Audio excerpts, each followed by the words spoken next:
Atlas Shrugged. This is a novel by Ayn Rand, and it's probably one of the most important novels ever written. I'm just now getting through this book in audiobook form, and I recently stumbled across what's called the money speech. And I think it is one of the best descriptions of money I have ever heard. So I thought it would be useful for me to come on the show today and just read it at full. It's about a 15-minute speech, roughly 5 pages in the book, and this version of Atlas Shrugged is between pages 410 and 415. It's a fiction novel. There's a conversation going on between a few of the characters, and I'm just going to jump into this. It's out of context, but this is a long diatribe by one of the main characters named Francisco d'Anconia. And so I'm going to jump into this right now, and I hope you guys enjoy. So you think that money is the root of all evil, said Francisco d'Anconia. Have you ever asked what is the root of money? Money is a tool of exchange which can't exist unless there are goods produced and men able to produce them. Money is the material shape of the principle that men who wish to deal with one another must deal by trade and give value for value. Money is not the tool of the moochers who claim your product by tears, or of the looters who take it from you by force. Money is made possible only by the men who produce. Is this what you consider evil? When you accept money in payment for your effort, you do so only on the conviction that you will exchange it for the product of the effort of others. It is not the moochers or the looters who give value to money. Not an ocean of tears, nor all the guns in the world can transform those pieces of paper in your wallet into the bread you will need to survive tomorrow. Those pieces of paper, which should have been gold, are a token of honor, your claim upon the energy of the men who produce. Your wallet is your statement of hope that somewhere in the world around you there are men who will not default on that moral principle which is the root of money. Is this what you consider evil? Have you ever looked for the root of production? Take a look at an electric generator and dare tell yourself that it was created by the muscular effort of unthinking brutes.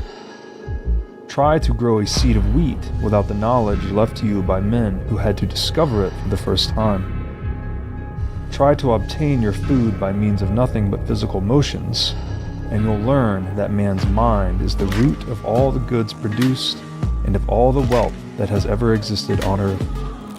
But you say that money is made by the strong at the expense of the weak. What strength do you mean? It is not the strength of guns or muscles. Wealth is the product of a man's capacity to think. Then is money made by the man who invents a motor at the expense of those who did not invent it? Is money made by the intelligent at the expense of the fools? By the able at the expense of the incompetent? By the ambitious at the expense of the lazy? Money is made before it can be looted or mooched, made by the effort of every honest man, each to the extent of his ability. An honest man is one who knows that he can't consume more than he has produced. To trade by means of money is the code of the men of goodwill. Money rests on the axiom that every man is the owner of his mind and his effort.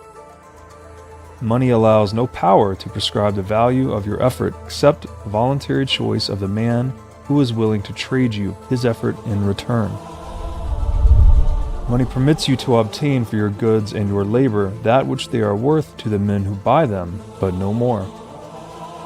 Money permits no deals except those to mutual benefit by the unforced judgment of the traders. Money demands of you the recognition that men must work for their own benefit, not for their own injury, for their gain, not their loss. The recognition that they are not beasts of burden, born to carry the weight of your misery, that you must offer them values, not wounds, that the common bond among men is not the exchange of suffering, but the exchange of goods. Money demands that you sell not your weakness to men's stupidity, but your talent to their reason. It demands that you buy not the shoddiest they offer, but the best your money can find. And when men live by trade, with reason, not force, as their final arbiter, it is the best product that wins, the best performance, the man of the best judgment and highest ability. And the degree of a man's productiveness is the degree of his reward. This is the code of existence, whose tool and symbol is money. Is this what you consider evil? But money is only a tool. It will take you wherever you wish, but it will not replace you as the driver. It will give you the means for the satisfaction of your desires, but it will not provide you with desires.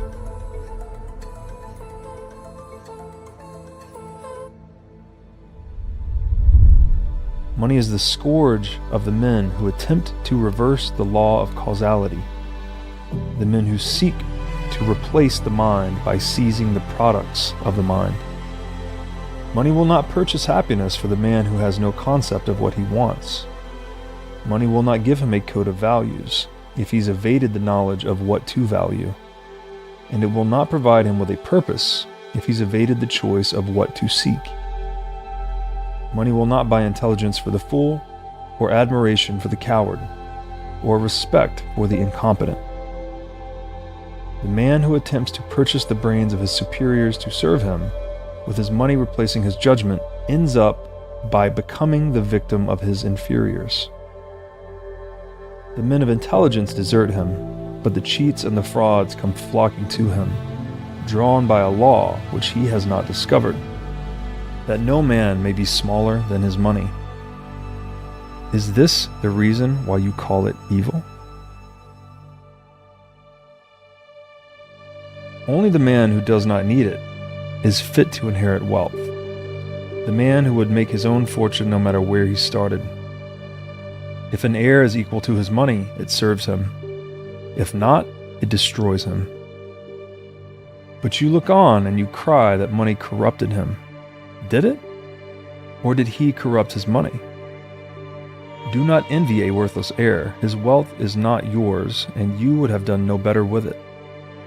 Do not think that it should have been distributed among you.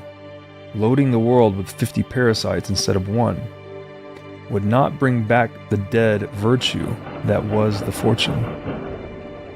Money is a living power that dies without its root.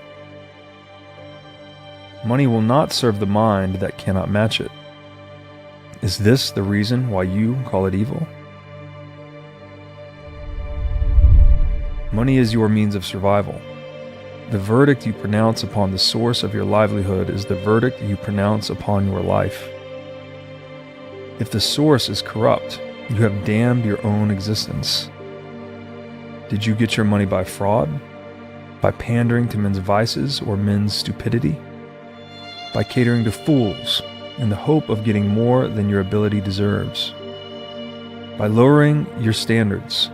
By doing work you despise for purchasers you scorn? If so, then your money will not give you a moment's or a penny's worth of joy. Then all the things you buy will become not a tribute to you, but a reproach, not an achievement, but a reminder of shame. Then you'll scream that money is evil. Evil because it would not pinch hit for your self-respect. Evil because it would not let you enjoy your depravity. Is this the root of your hatred of money? Money will always remain an effect and refuse to replace you as the cause. Money is the product of virtue, but it will not give you virtue, and it will not redeem your vices. Money will not give you the unearned, neither in matter nor in spirit. Is this the root of your hatred of money?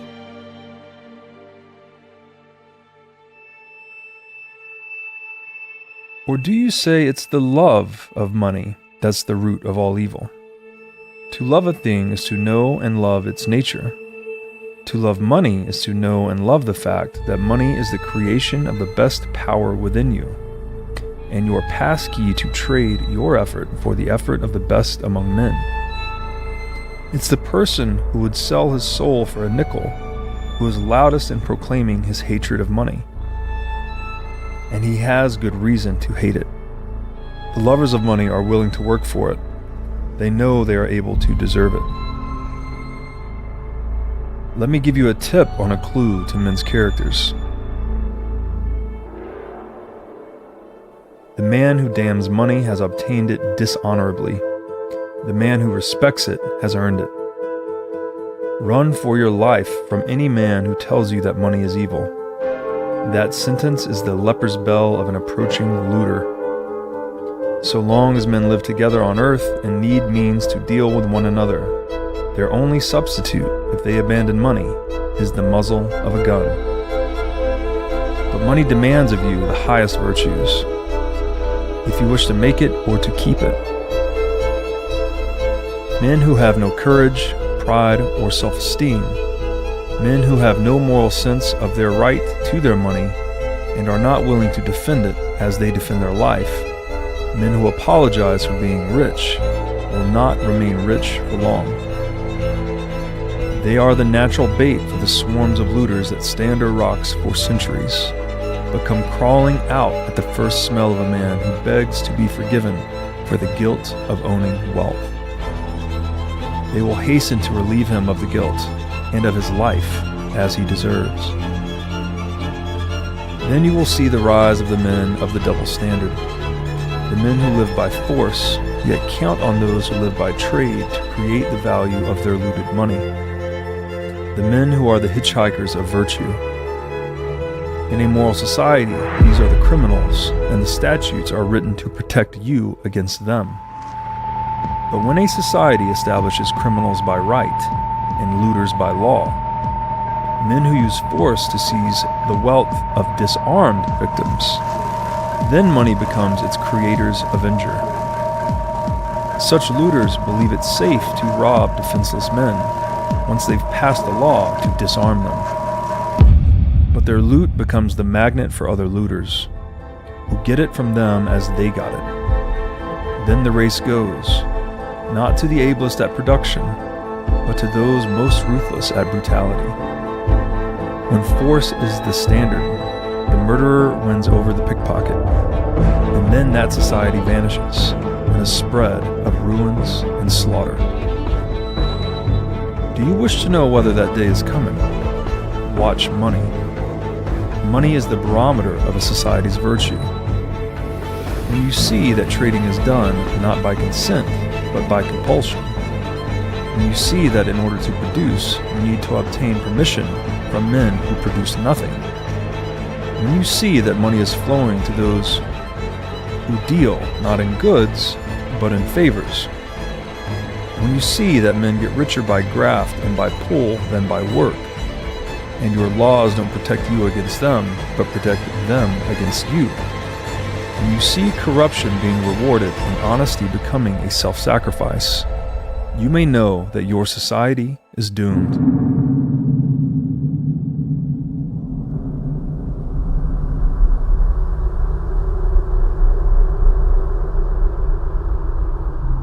Money is so noble a medium that it does not compete with guns, and it does not make terms with brutality.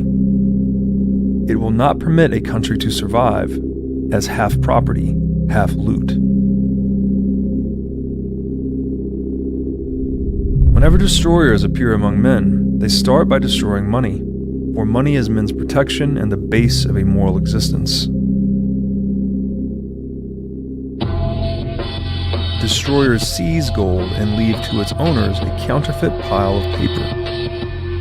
This kills all objective standards and delivers men into the arbitrary power of an arbitrary setter of values. Gold was an objective value, an equivalent of wealth produced. Paper is a mortgage on wealth that does not exist, backed by a gun aimed at those who are expected to produce it. Paper is a check drawn by legal looters upon an account which is not theirs. upon the virtue of the victims. Watch for the day when it bounces, marked, account overdrawn.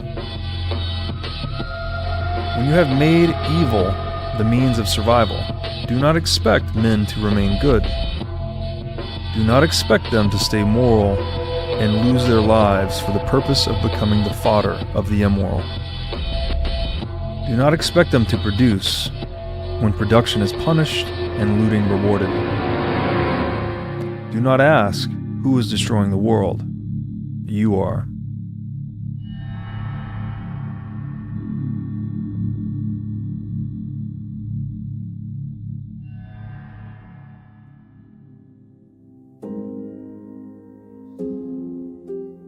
You stand in the midst of the greatest achievements of the greatest productive civilization, and you wonder why it's crumbling around you, while you're damning its lifeblood, money. You look upon money as the savages did before you, and you wonder why the jungle is creeping back to the edge of your cities. Throughout men's history, money was always seized by looters of one brand or another, whose names changed but whose method remained the same. To seize wealth by force, to keep the producers bound, demeaned, defamed, deprived of honor. That phrase about the evil of money, which you mouthed with such righteous recklessness, comes from a time when wealth was produced by the labor of slaves. Slaves who repeated the motions once discovered by somebody's mind and left unimproved for centuries. So long as production was ruled by force and wealth was obtained by conquest, there was little to conquer. Yet through all the centuries of stagnation and starvation, men exalted the looters as aristocrats of the sword, as aristocrats of birth, as aristocrats of the bureau, and despised the producers as slaves, as traders, as shopkeepers, as industrialists.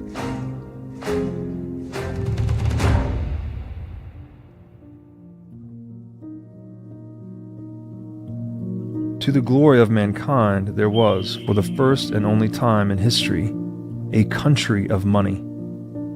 And I have no higher, more reverent tribute to pay to America for this means. A country of reason, justice, freedom, production, achievement. For the first time, man's mind and money were set free, and there were no fortunes by conquest, but only fortunes by work. And instead of swordsmen and slaves, there appeared the real maker of wealth, the greatest worker, the highest type of human being. For the first time, man's mind and money were set free, and there were no fortunes by conquest, but only fortunes by work, and instead of swordsmen and slaves, there appeared the real maker of wealth, the greatest worker, the highest type of human being, the self-made man, the American industrialist.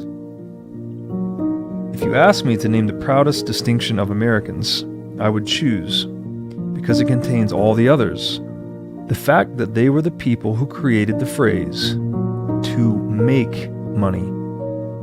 No other language or nation had ever used these words before. Men had always thought of wealth as a static quantity, to be seized, begged, inherited, shared, looted, or obtained as a favor. Americans were the first to understand that wealth has to be created. The words, to make money, hold the essence of human morality. Yet these were the words for which Americans were denounced by the rotted cultures of the looters' continents. Now the looter's credo has brought you to regard your proudest achievements as a hallmark of shame, your prosperity as guilt, your greatest men, the industrialists, as blackguards, and your magnificent factories as the product and property of muscular labor. The labor of whip-driven slaves like the pyramids of Egypt. The rotter who simpers that he sees no difference between the power of the dollar and the power of the whip ought to learn the difference on his own hide, as I think he will.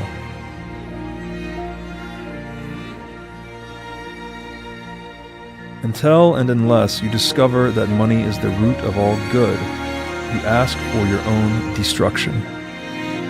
When money ceases to be the tool by which men deal with one another, then men become the tools of men. Blood, whips, and guns, or dollars.